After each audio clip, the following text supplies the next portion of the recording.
পঁচিশে এআইকে নতুন .com bubble নাকি পরের ইন্টারনেট রেভলিউশন। 2025 সালের স্টেট অফ এআই রিপোর্ট বলছে এআই এখন আর শুধু টেক ট্রেড নয়, বরং পুরো টেক ইউনিভার্সের নতুন কেন্দ্রবিন্দু হয়ে উঠেছে।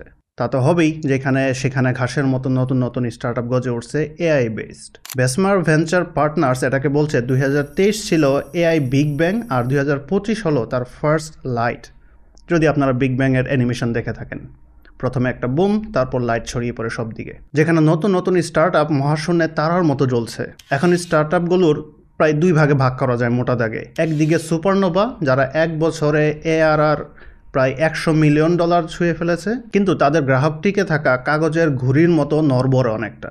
অন্যদিকে শুটিং স্টার, রাতের বেলা আমরা যেমন দেখি না, তারা দৌড় দিয়ে চলে যায়, এগুলো হচ্ছে শুটিং স্টার, যারা খুবই ধীরে এগোচ্ছে কিন্তু স্থায়ীভাবে $3 মিলিয়ন ভ্যালুয়েশন থেকে $100 মিলিয়ন ভ্যালুয়েশনে পৌঁছাচ্ছে, প্রায় 4 গুণ বেশি দ্রুততায়। বড় বড় খেলোয়াড় যেমন গুগল, XAI, এল-লামা শুধু মডেল বানাচ্ছে না, এখন তারা এজেন্ট ব্রাউজার আর মেমোরি সিস্টেম বানাচ্ছে।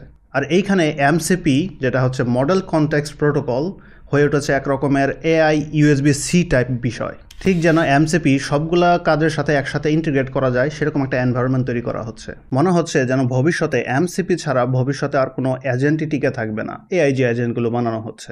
আর কনজিউমারের দিকে দেখা যাচ্ছে ChatGPT আর জেমিনা এখন একটা দৈনিক অভ্যাসে পরিণত হয়েছে, অনেকটা যেমন সকালে কফি না খেলে দিন শুরু হতো না, সেরকম।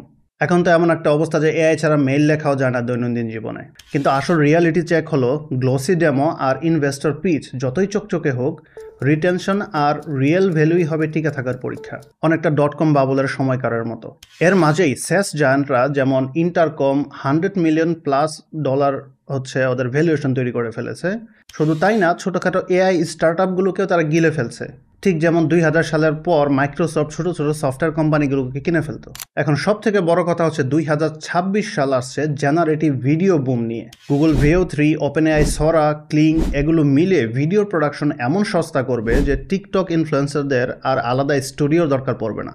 বটম লাইন হচ্ছে এখন আর ক্লাউড উইদাউট এআই কল্পনাই করা যায় না। তো কাজেই আপনি যদি আইটিতে স্টাডি করার প্ল্যান করে থাকেন, তাহলে ক্লাউড একটা ভালো অপশন হতে পারে আপনার ভবিষ্যৎ অনুযায়ী, যেখানে এআই আপনার চাকরি খেয়ে ফেলবে না, কিন্তু আপনি এআইকে ডমিনেট করতে পারবেন। আর যেই কোম্পানি এআই ধরতে পারবে না, তারা শেষমেশ নোকিয়া ফোনের মতোই ইতিহাস হয়ে যাবে।